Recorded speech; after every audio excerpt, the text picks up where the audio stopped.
There may be times on our unit where your patient has a compromised airway. This could be because of a decrease in LOC or other problems with your patient. If you notice this, the first thing you're going to do is you can do a head tilt chin lift to open that airway. If the patient has any spinal injuries, then you would want to do a jaw thrust. So lifting the chin up and away to be able to open that airway. At that point, obviously you can't stand and do that for a long period of time, so you would consider one of our airway devices.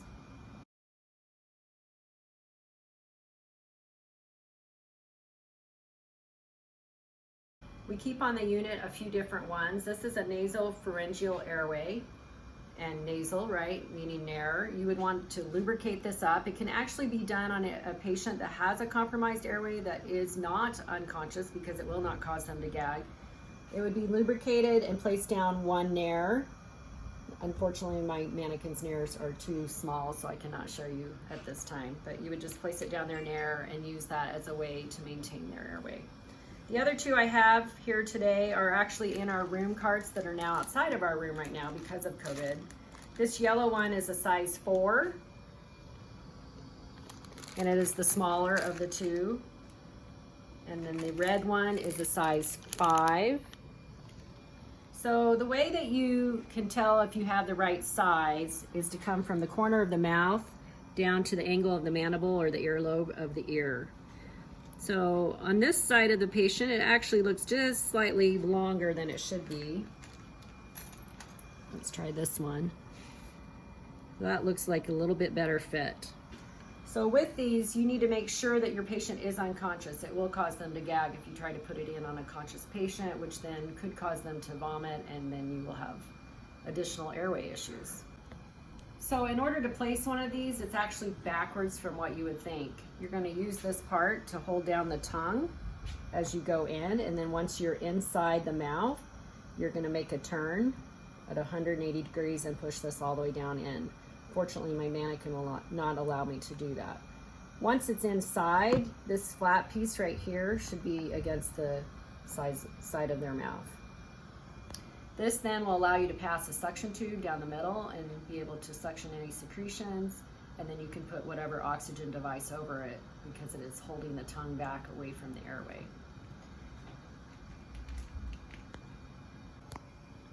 I just wanted to show you how to put together the bag with the hydrophobic filter if you want to show them what it looks like on the head wall. So those two pieces are together. If you go to bag a patient, you need to take the filter out of its package and put it in between the mask and the bag in order to bag your patient safely. Once you've put the filter in between, make sure that you hook this to the wall and you turn it up to 15 liters. I wanted to show to you today different oxygen devices that we use on our unit so that you're familiar with them. This first one I know you all know is the nasal cannula. We use a 14-foot version of it to make sure we have enough length. And you can have flow rates on this of 1, even a half mil per minute, up to 6. This next one, same flow rate. This is our in-tidal CO2 cannula. So it looks the same as a cannula, but it has this extra attachment. You're going to come up to our monitor here, and you're going to turn this to the right with a couple of turns, and you're ready to go and monitor your in-tidal CO2 up on the monitor. We also have a regular simple mask. Remember, this is 6 to 10 liters per minute. And then this is our oxy mask. You can see that it has the holes in the mask itself. And this can actually be run from 1 to 15 liters a minute. So it has a really wide range. It's especially nice for your patients that cannot tolerate the nasal cannula, or if they're mouth breathers, you can use that instead. The non-rebreather, I know you're all familiar with as well. Remember, this needs to be 10 to 15 liters per minute. You want to make sure that bag is fully inflated and that there's nothing compressing it.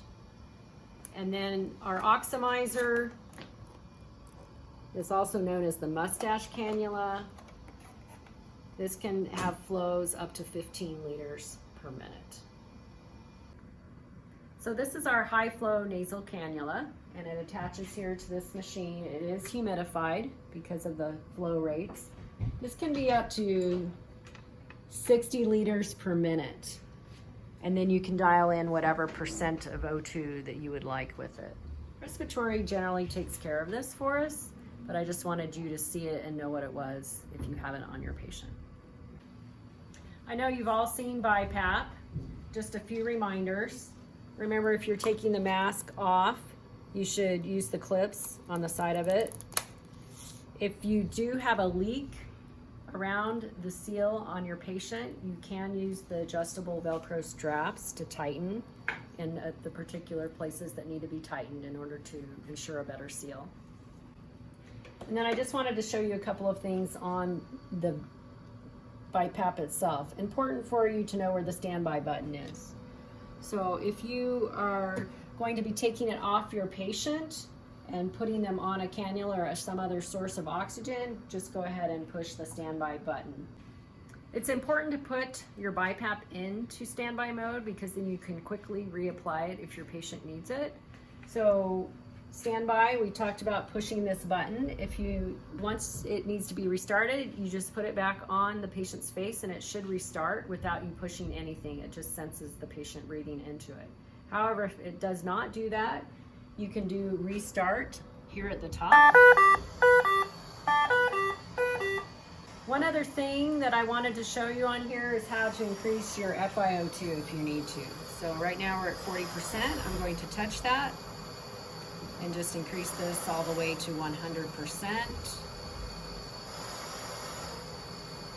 and push accept. And now you can see that it has changed.